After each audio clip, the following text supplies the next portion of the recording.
Hi all ജിൻസ്കോക്ക് max 2024 ഇറങ്ങിയിട്ടുള്ള സിനിമയാണ്. 2025 അതുകൊണ്ട് പറഞ്ഞതാണ്. കിച്ച സുദീപ് കന്നഡ സിനിമയാണ്. തമിഴിലാണ് കണ്ടിട്ടുള്ളത്. തമിഴ് ഭാഷയുടെ പ്രത്യേകത അറിയാലോ, ഏത് ഭാഷയുമായിട്ട് അങ്ങ് ഇണങ്ങി ഇത്രയും സിങ്കാണ്. ഡബ് ചെയ്താണെന്ന് മനസ്സിലാവില്ല, അത് എസ്പെഷ്യലി സൗത്ത് ഇന്ത്യൻ ഭാഷകളാണെങ്കിൽ. മലയാള കാര്യത്തിൽ വലിയ ദാരിദ്ര്യം. അപ്പോൾ പറഞ്ഞു വന്നത് തമിഴിലാണ് കണ്ടതെങ്കിലും ഒരു കന്നഡ സിനിമയായിട്ട് ഫീൽ ചെയ്തിട്ടില്ല, തമിഴ് സിനിമയായിട്ടാണ് ഫീൽ ചെയ്തിട്ടുള്ളത്. കാരണം ആ ഭാഷയുടെ പ്രത്യേകത കൊണ്ടും പിന്നെ ഇതിലൊരുപാട് തമിഴ് അഭിനേതാക്കളും ഒക്കെ അഭിനയിച്ചിട്ടുണ്ട്. കലൈ പുലി എസ് താണു ആണ് നിർമ്മിച്ചിരിക്കുന്നത്. കിച്ച സുദീപ് ഉണ്ട് നിർമ്മാണത്തിൽ. ഈ കലൈ പുലി എസ് താണു എന്ന് കേൾക്കുമ്പോൾ ഒരു ഗത്ത കാക്കൊക്കെ ഇറങ്ങിയ സമയത്ത് കലൈ പുലി എസ് താണു, കലപതി എസ് അഘോരം എന്നൊക്കെ പറയുന്ന സമയത്ത് അതൊരു സുഖം. റൈറ്റർ ഡയറക്ടർ വിജയ് കാർത്തികേയ, അതുപോലെ ബി അജിനേഷ് ലോകനാഥാണ് സ്കോറും ഒറിജിനൽ സ്കോറും മ്യൂസിക്കും ചെയ്തിരിക്കുന്നത്. പുള്ളി മറ്റേ നമ്മുടെ ഷെട്ടി ഗ്യാങ്ങുമായിട്ട് സ്ഥിരമായിട്ട് പണം ചെയ്യുന്ന ആളാണ്. DOP Shekhar Chandra, SR Ganesh Babu editor. സാധാരണ ഇത്തരം ജോണറിൽ വരുന്ന സിനിമകൾ especially in Kannada and Telugu 1 over ആയിരിക്കും. 1 ഓവർ എന്ന് വെച്ച് കഴിഞ്ഞാൽ അറിയാലോ റേഞ്ച്, അത്തരം സിനിമകളുടെ ലെവൽ അറിയാലോ. ബാലകൃഷ്ണൻ്റെ സിനിമകൾ തെലുങ്കിൽ, കന്നഡയിൽ ഉപേന്ദ്രയുടെ സിനിമകൾ, ഈ അടുത്തുള്ള മാർട്ടിൻ പോലുള്ള മലങ്കൾട്ട് അപരാധങ്ങൾ. ഇത് പക്ഷേ അങ്ങനെയല്ല. ഇത് വളരെ, അതായത് മാസാണ് പരിപാടി, പക്ഷേ വളരെ സ്റ്റൈലിഷ് ആയിട്ടുള്ള, വളരെ കൺട്രോൾഡ് ആയിട്ടുള്ളൊരു സിനിമ. ഇങ്ങനെ നല്ല രസമാണ് കണ്ടുകൊണ്ടിരിക്കാൻ. എസ്പെഷ്യലി ഇദ്ദേഹം ഉള്ളതുകൊണ്ട്, ഈ കിച്ച സുദീപിൻ്റെ സ്ക്രീൻ പ്രസൻസും പുള്ളിയുടെ ആറ്റിറ്റ്യൂഡും, പുള്ളി ഭയങ്കര സ്റ്റൈലിഷാണ്. അപ്പോൾ അതിങ്ങനെ, പിന്നെ നല്ല ഡയലോഗ്സ്, പിന്നെ മൊത്തം ഡാർക്കാണ്. ഒരു രാത്രി തുടങ്ങി പിന്നെ അതിൻ്റെ 24 മണിക്കൂർ മുൻപ് കാണിച്ച് സിനിമ അവസാനിച്ചിട്ട് വീണ്ടും അതിലേക്ക് അവസാനിക്കുന്നതാണ്. അപ്പോൾ അത്രയും ഒരു ചെറിയ ലിമിറ്റഡ് ടൈമിൽ നടക്കുന്ന സംഭവങ്ങളാണ്.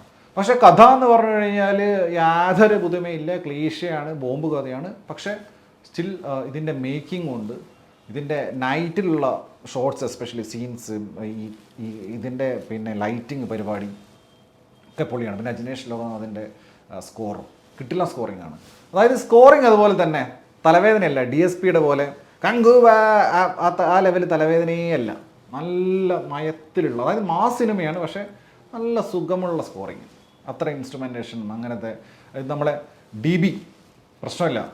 പ്ലീസ് റിപ്ലൈ മി ബ്രോ, എൻ്റെ DB ഇവിടെ ആ പ്രശ്നമില്ല. കിച്ച സുദീമിൻ്റെ ഒരു മാസ് എൻട്രി, അതിൽ ഞാൻ പറഞ്ഞില്ല, ഇതിൽ നൈറ്റ് ഷോട്ടിൽ ബാക്കിൽ ലൈറ്റ് വെച്ചിട്ടുള്ള പരിപാടികളുണ്ട്.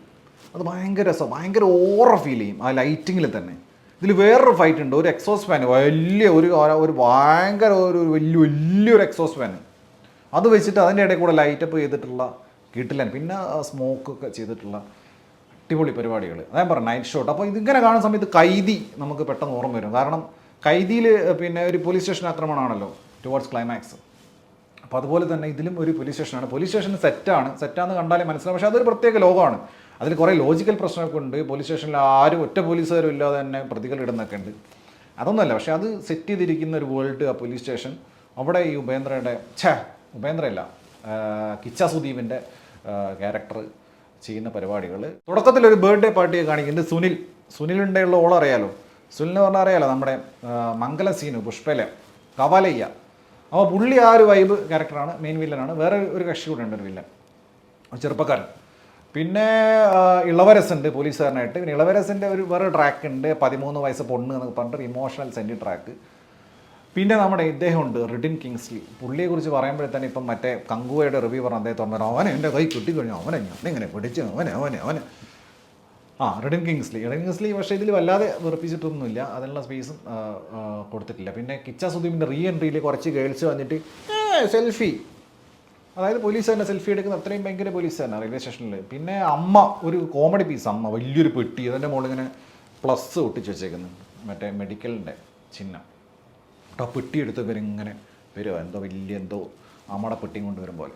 അങ്ങനത്തെ കുറച്ച് പരിപാടിയൊക്കെ ഉണ്ട്. ഫസ്റ്റ് ഹാഫ് ഇങ്ങനെയൊക്കെ പോകണതാണ്. കിച്ച സുദീപിൻ്റെ ആ ഒരു ഭീകരമായിട്ടുള്ള വലിയൊരു ക്യാരക്ടറാണെന്ന് കാണിക്കുന്ന പരിപാടി. പക്ഷേ സെക്കൻഡ് ഹാഫിലേക്ക് വരുന്ന സമയത്ത് നല്ല ഫാസ്റ്റാണ്. നൈറ്റ് സീൻസും ചേസിങ്ങും ഫയറും ഒരുപാട് പരിപാടികൾ. ഇതിൽ അസഹനീയമായിട്ടുള്ളൊരു കഥാപാത്രമുണ്ട്, ഒരു സ്ത്രീ കഥാപാത്രമാണ്, ഒരു പോലീസുകാരിയാണ്, കിച്ചയുടെ കൂടെ വർക്ക് ചെയ്യുന്ന ഒരു കൊലീഗാണ്. ഇവർ തുറന്നാൽ സഹിക്കാൻ പറ്റില്ല. അതായത് ഭയങ്കര ഓവറായിട്ടുള്ള ഡയലോഗ് ഡെലിവറി ഇല്ലേ, അവർ ഉട്ടന്നീളം അവരെ പേരെന്താ സുഹൃത വെകിളിന്ന് എങ്ങനെ വല്ലാത്തൊരു വെകിളി കഥാപാത്രം തന്നെ അവരത് ചെയ്ത് വെറുപ്പിച്ചിട്ടുണ്ട്. മാക്സിമം ക്ലൈമാക്സിൽ ഉൾപ്പെടെ അവർ തുറന്നാൽ തീർന്നു, തുറന്ന പണിപോലെ. അതിൻ്റെ കൂടെ വേറെ സ്ത്രീയുണ്ട്. ഈ 2 സ്ത്രീ കഥാപാത്രങ്ങൾ ആണ് ഇതിൽ പിന്നെ ഏറ്റവും വെറുപ്പിക്കൽ. പിന്നെ നമ്മുടെ വരലക്ഷ്മി ശരത് കുമാറുണ്ട്, അവരൊരു പോലീസുകാരിയാണ്. അങ്ങനെ പോകുന്നു. പിന്നെ ക്ലൈമാക്സ് ഒക്കെ ആകുമ്പോഴേക്ക് പിന്നെ ഈ പോലീസ് സ്റ്റേഷൻ തന്നെ കേന്ദ്രീകരിച്ചിട്ടുള്ള ഫൈറ്റും പരിപാടികളൊക്കെ ആണ്. അത് പിന്നെ നമ്മുടെ പ്രശാന്ത് നീലിൻ്റെ കരിപ്പൊടി യൂണിവേഴ്സ് പോലെയാണ് ചെയ്തിരിക്കുന്നത്. മൊത്തം കരിവാരി ഇറങ്ങിയേക്കുക, കരിയും പുകയൊക്കെ ഇട്ടിട്ടുള്ള പരിപാടിയാണ്. പിന്നെ ടൈലൻഡ് നല്ല സാറ്റിസ്ഫൈങ് ആണ്.